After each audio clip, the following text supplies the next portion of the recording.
Duly seconded. Resolution number 095 is now passing review, subject to the submission of the corrected version, Tatlo na lang. changing the word appointing to confirming and to include the name of the introducer.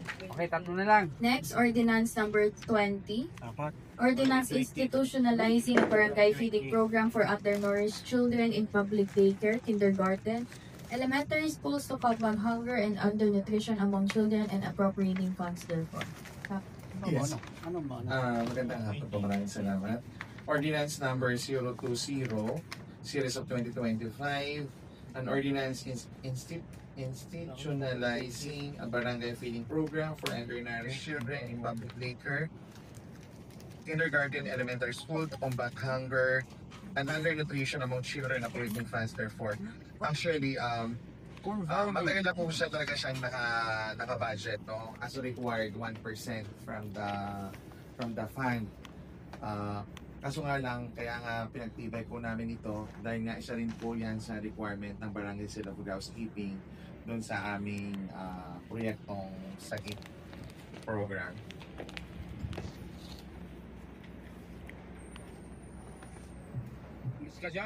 Discussion. Wala nang gagamit.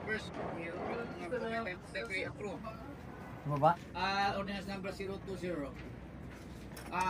Kap, yung Yes section po. 10 mo appropriation, Opo. tagalin mo the LGU shall allocate, appoint, kasi meron ka na 1% barangay. Yes po. Oh, wala na itong appropriation kasi meron na ka na doon sa fund, ha? Yes po, sige Okay. po. Move that we approve. Ordinance number 020. LGU doon. And that delete section 10. Section 10. And the punong barangay is very requested to submit the corrected version.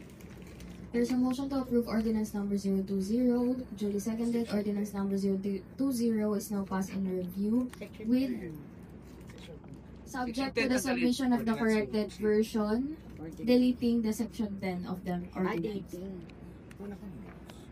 Next, resolution number 061, resolution organizing and strengthening the Barangay Health Board of Barangay Las Cañas.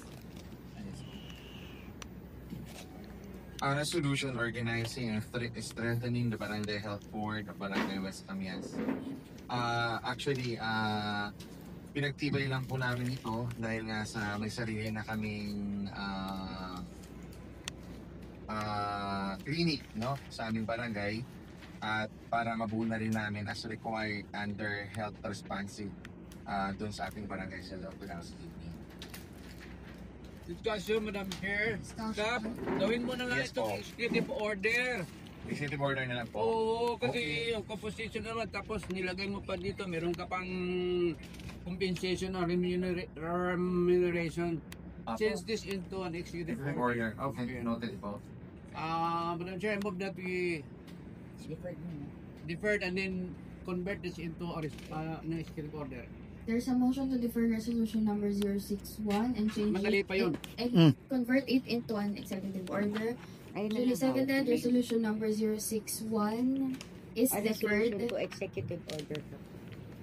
Lapisan mo. Dalawa na lang.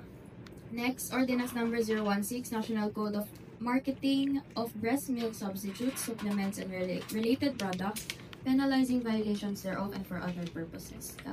Ordinance number 016, series of 2025.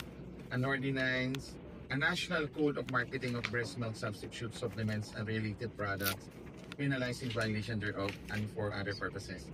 Actually, itong ordinansa na ito, kasabay po doon sa ordinansa namin na gumamit ng, dapat yung mga nanay ay mag-breastfeed, no?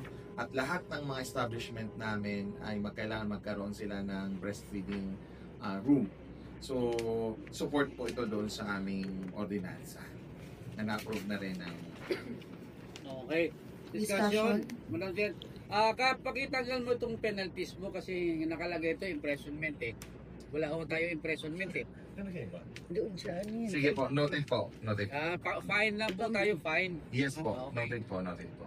With that, unless other members, I move that we approve this ordinance number 16, subject to submission of version, and then to delete the to modify section 13 as to the penalties or sanctions. There's a motion to approve ordinance number 016, duly seconded. Ordinance number 016 now pass in review, subject to the submission of the corrected version, modifying the section, modifying the penalties. Next, ordinance number 019, ordinance requiring all government agencies or offices and private establishments and institutions in Barangay West Camias to establish lactation station or facilities in their office or establishments or institutions and providing the mechanism for enforcement and prescribing penalties for violations thereof. Ordinance number 019, series of 2025, an ordinance requiring all government agencies, offices, and private establishment, an institution in Barangay West Camias to establish lactation station facilities in their office, establishment, or institution, and providing the mechanism for enforcement and prescribing penalties for violations thereof.